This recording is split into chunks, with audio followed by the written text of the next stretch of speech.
What if I told you that the coffee you reach for every morning could change someone's life? Coffee is one of the largest grossing industries in America, and more coffee companies are trying to use that to bring about some positive change. That's the heartbeat behind Gobena Coffee and their partner, Lifesong for Orphans. Luke Gudeman and Lehman join us to talk about their companies and their mission and how coffee could change the world. That's all coming up right here, right now. I'm Sam Chen, and this is Face the Issues.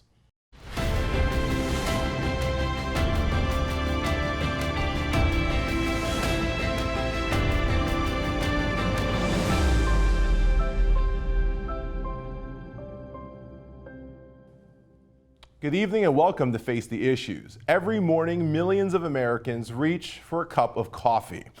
But coffee increasingly has been the avenue by which many companies believe that we can start changing the world, changing people's lives. And companies across the world are starting to use coffee as their avenue for this change. One of those companies is Gobena Coffee, and the president, Luke Gudeman, joins us here today. Luke, welcome to Face the Issues. Hey, Sam, thanks for having me on. Thank you for joining us. Luke, I was going to ask you, how did you come to coffee? But listen, coffee is the great American beverage. Everyone drinks it. We all love it. Let me ask you this. I want to start by talking a little bit about just coffee in general. I think most of us just know this brown water in our cups. Where does coffee come from? What is the journey from the bean into your mug every morning? Yeah, great question. Coffee is a pit of a cherry. It grows on a bush called a coffee bush, or a lot of people call it a coffee plant, and typically grown at high altitude in mountainous terrain in warm weather. A lot of underdeveloped countries produce coffee, so it is a very impactful crop. Gives lots of jobs to these countries, and when these countries grow it, most of it's exported to developed nations. The U.S. is a huge consumer of coffee, along with Europe is another. They just go through a lot of coffee in Europe as well. There's obviously different kinds of coffee. We think about light roast, medium roast, dark roasts.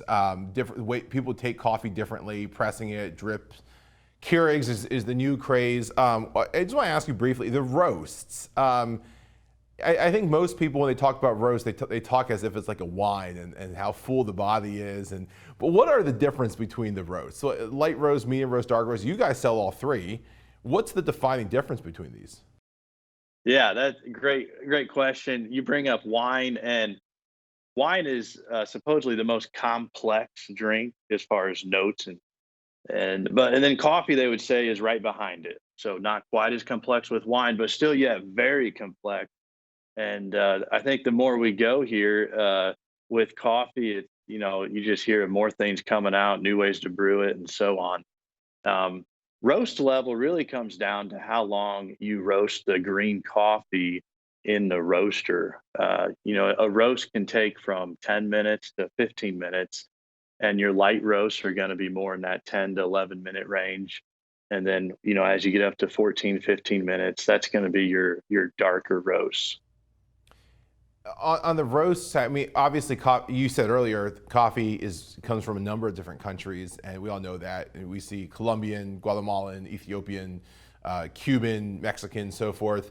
Are certain I don't want to call them nationalities, but are certain nations of origin reflective of a different roast? Like, is Colombian always going to be a medium roast, or can you roast the different beans at different temperatures and different times? Yeah, there's a few origins that are typically a specific roast. I would say Sumatra is usually a dark roast. There are some light roast Sumatras out there. So that comes from an island of Indonesia. Colombian, I think you'll find all over the board. You'll find some light roast Colombians, medium roast, and dark roast. Same with the Guatemalans. A lot of times, Ethiopia, Kenyan coffees, a lot of African coffees are very bright and flavorful, more sweetness, and that's a great light roast. With light roast coffees, you're really roasting it to bring the flavor, the natural flavor of the bean. You're bringing that out of the bean. And then as you get to roasting it darker, you're almost adding flavor. A dark roast, in many cases, is just kind of a burnt coffee bean, and you get that kind of smoky, charred flavor, which some people love. So you'll find people are very passionate about their coffee, and they can be all over the spectrum. Some people want a light roast because it's a purist thing. This is the bean, and these are the natural flavors. We're just roasting it to bring the natural flavors out. Where other people, they want it burnt, they want it strong, and they're always going to like it like that. And no one person is right over the other. It's just the beauty of coffee. There's a lot of variety. The one of the great misconceptions is that the darker the roast, the more caffeine it has. It's actually, if I'm not mistaken, it's the other way around, isn't it? Yeah. So I get this question a lot.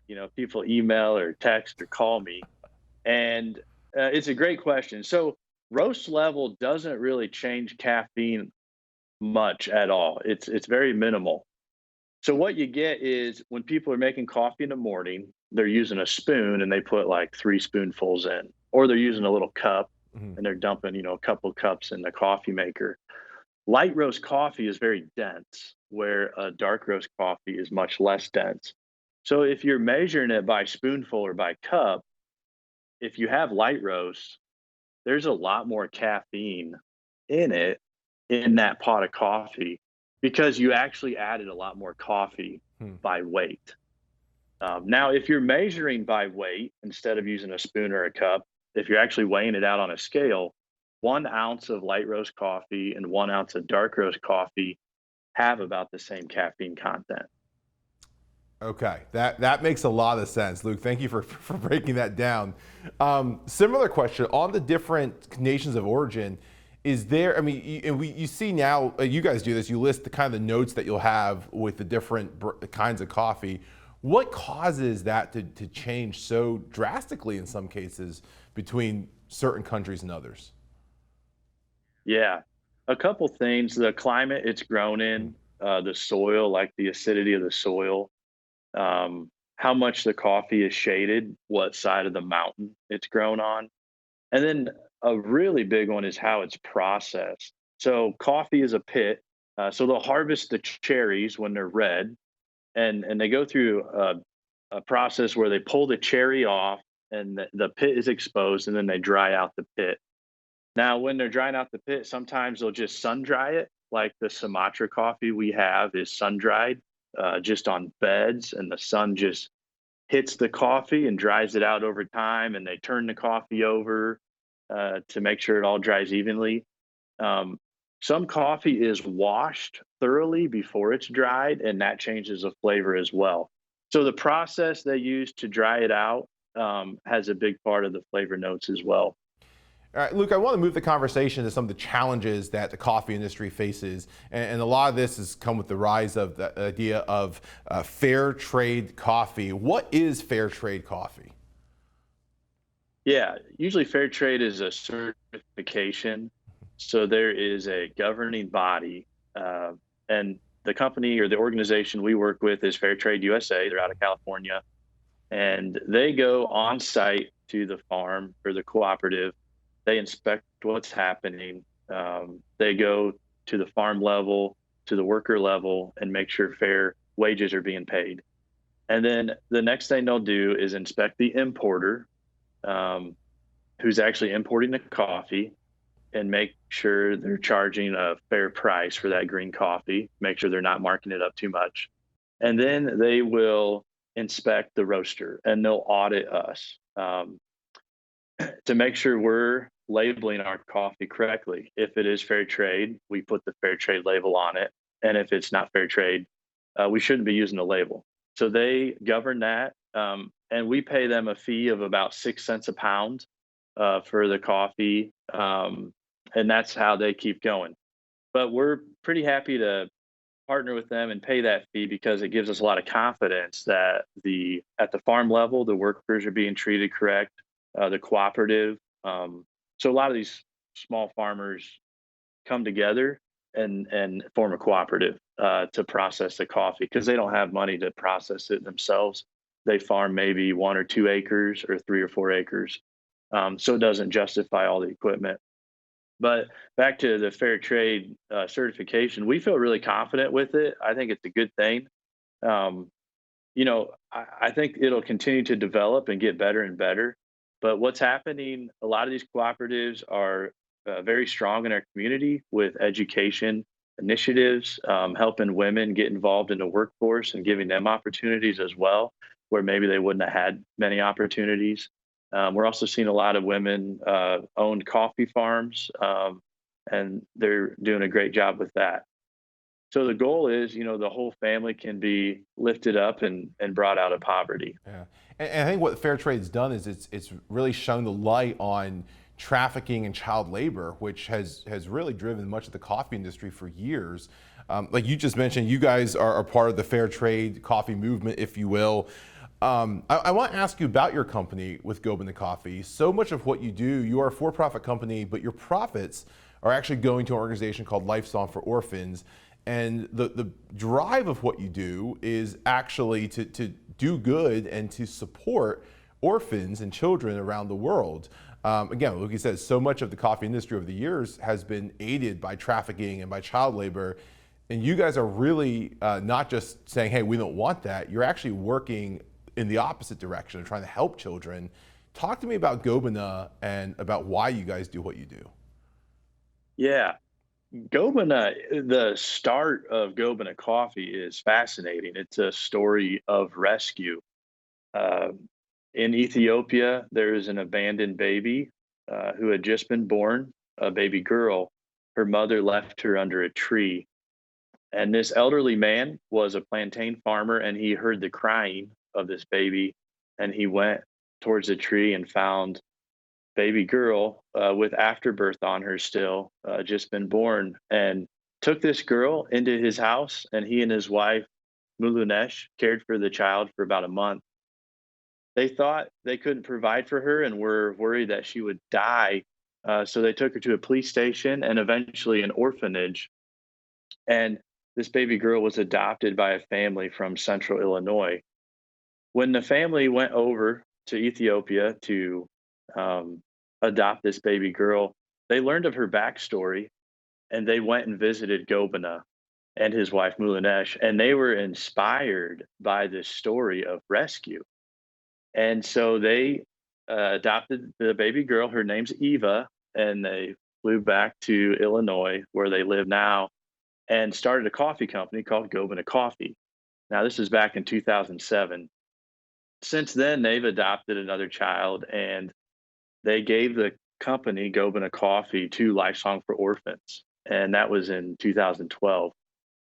In 2014, we bought our own roaster, and our goal has been to grow the company, provide customers with great quality coffee, good customer service, and have this wonderful cause of giving 100% of our profits to Lifesong for Orphans, which you'll hear all about Lifesong for Orphans in a little bit when Andy Lehman talks. Luke, that's such a neat story. And to your point, Andy's going to join us here in the second half of our show. In closing, Luke, sorry, in closing, I just want to ask you, why do you do this? What gets you up in the morning? What is your why in all of this work? Yeah, the act what Gobena did, I mean, it's a gospel act, right? Mm-hmm. This baby girl who was born and still had afterbirth on her couldn't save herself, but Gobena stepped in and rescued her. And if I think about my own life, I lived for a while just pleasing myself and doing things to try to improve my life. But I realized I need rescued, and that's what Jesus did for me and for all of us. And in that rescue is life and worth and purpose. And I think we all want to live with purpose in our job. We want to live purposefully with our family and our friends. And so I've been really appreciative to be able to be a part of Gobena and our mission of serving our customers quality coffee, because the coffee has to be good. Mm-hmm. But then we have this excellent cause behind it that our profits go to rescuing vulnerable children, vulnerable and disadvantaged children all around the world. Yeah. Well, Luke, I appreciate what you do. I've been a customer for over 10 years myself, so I can attest to the quality of your product, but also the work that you and your colleagues do. So thank you for joining us, but more importantly, thank you for all the great work that you and your company does. Thank you, Sam. This is really fun to be on here and appreciate all you do. Yeah, thank you. Don't go away. When we come back, Andy Lehman from Lifesongs for Orphans will join us, talking about the impact that Gobena Coffee and Lifesongs for Orphans is making around the world. Don't go away. We'll be right back. Welcome back to Face the Issues. I'm now joined by Andy Lehman, who serves as Vice President of Lifesongs for Orphans, Lifesong partners with Gobena Coffee. Andy, welcome to Face the Issues. Thank you for letting me be here today, Sam. Thank you so much for joining us. It's really our pleasure. Andy, let me just start from the beginning. You're with a company, or an organization, I should say, called Lifesongs for Orphans. Your colleague, Luke Gudeman, talked a little bit about what you guys do, but what is your organization? What is the mission of what you guys do? Yeah, Lifesong for Orphans' mission is to bring joy and purpose to orphans and vulnerable kids. And we do that in lots of different ways that I look forward to talking about over a few minutes here. But basically, we want to help orphans know Jesus. We want to create jobs for them. And we want to help orphans find family. So orphans finding family, orphans becoming leaders in business that helps fuel mission. That's how we take care of orphans together. And what's the story about Lifesong? How did this organization come about? Yeah, really, it kind of started in some brokenness in some ways. There's a gentleman named Gary Ringer. Gary and his wife Marla, they were in a family business, family feed business, and they were had some business interests that were going well, but on the side they started a new company. It was a food ingredient company, and said, wow, you know what? There's some challenges with that led to some brokenness, some kind of concerns, anxiety, and said, we don't want to just make money for sake of making money. We want to do something more purposeful to it. And really what they did is they dedicated a business and they said, God, if you bless this business, the equity, the value in this business will be used for your kingdom, not for us personally. That took several years for that vow and then the business to become successful and sold. And eventually when it was, then they said, what do we want to do with this? They had always had a desire to help come alongside of Christian families that felt called to adopt, but there's a financial barrier for adoption.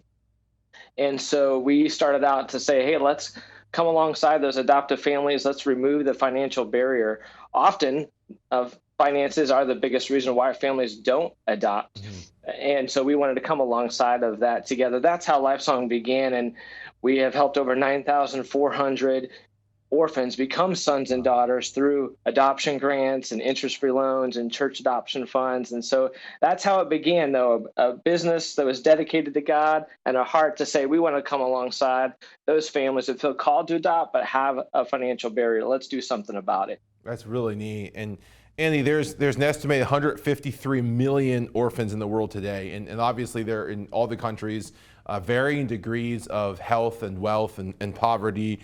Throughout your work, what have you seen to be as some of the bigger challenges that orphans face, or that face our orphans? Yeah, I mean, you're right that there are a lot of different challenges, and there are, I think, differences within each country. Some countries maybe struggle more with alcoholism and addiction, others just with joblessness, others with even really kind of corrupt practices, either in government or even in religion, voodoo and witchcraft. And so there are a lot of complex problems that the orphans face. I think at the end of the day, the brokenness that we see is because we have a broken view, a distorted view of God. And we also our sin comes out in our view of God and our view of other people. And because of that, because we don't have a right view of God as our maker, good Father, who sent Jesus to die for us, without seeing him like that, and everybody else, other people, as image bearers of that Father, of that Creator, because of that brokenness, there's a lot of pain, which we just described in alcoholism and addiction and abuse and witchcraft. And so distorted relationships amongst each other and ultimately with our Father, and the orphans feel that the most. Yeah. And in the same kind of direction, I want to ask you about your approach at Lifesong, because when we think orphan, right, we think adoption. So if there's an orphan, we want them with a family.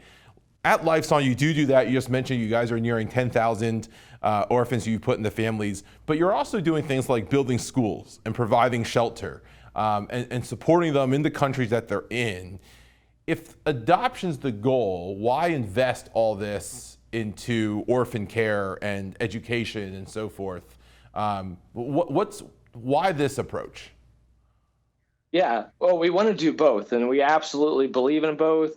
In fact, about half of what we do is adoption and half is orphan care. Part of why we care so much about adoption is because God's desire is for every child to be in a family in the context of a loving family that can learn how to follow Jesus. So that's our number one goal, number one priority. We want to have that happen. And that's why we do all the things that we do.